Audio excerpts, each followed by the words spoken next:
بسم اللہ الرحمن الرحیم۔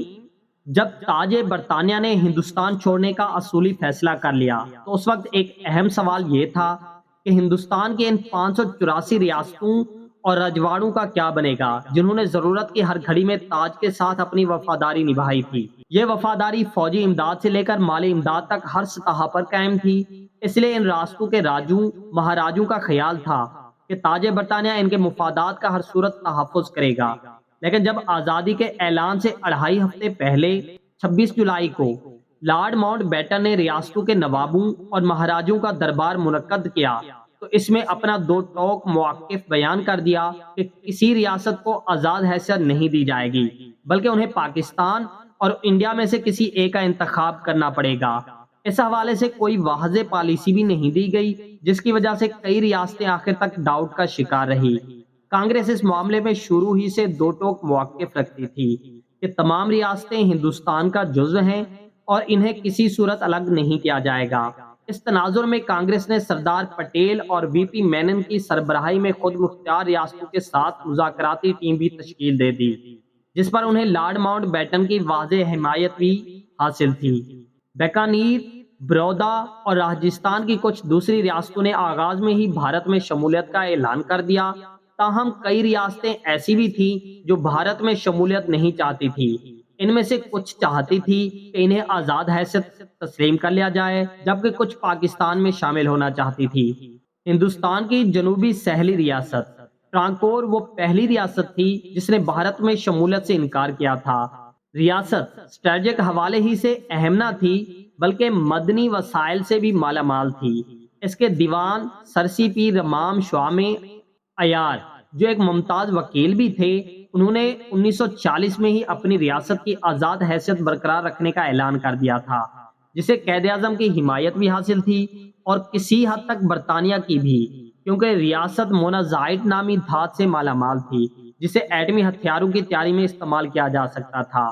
دیوان جولائی 1947 تک اپنے موقف پر ڈٹے رہے، لیکن کیرالا سوشلسٹ پارٹی کے ایک کارکن کی جانب سے دیوان کو جان سے مارنے کی کوشش کی گئی، جس کے بعد دیوان نے بھارت میں شمولیت کا اعلان کر دیا۔ موجودہ انڈیا میں ٹرانکور کا رقبہ اب کیرالا، کنیا کماری اور تامل ناڈو پر مشتمل ہے۔ راجستھانی ریاست میں سب سے بڑی راجپوتانہ ریاست جودھ پور کا معاملہ بھی عجیب نوعیت کا ہے۔ 93,424 مربع کلومیٹر پر مشتمل ریاست کی تاریخ 1226 تک جاتی ہے۔ ریاست کا بادشاہ ہندو تھا اور یہاں کی اکثریت بھی ہندو مت سے تعلق رکھتی تھی، مگر بادشاہ کا رجحان پاکستان کی جانب تھا۔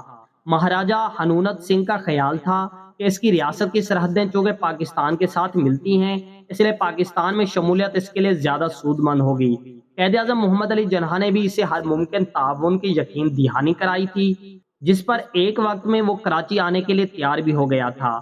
جیسے ہی سردار پٹیل کو اس کا علم ہوا، اس نے مہاراجہ کو ایک مسلمان ملک کا حصہ بننے سے روکا اور متوقع خطرات سے آگاہ کیا، جس کی وجہ سے مہاراجہ نے کراچی جانے اور پاکستان میں شمولیت کا ارادہ ترک کر کے بھارت میں شمولیت کے کاغذات پر دستخط کر دیے۔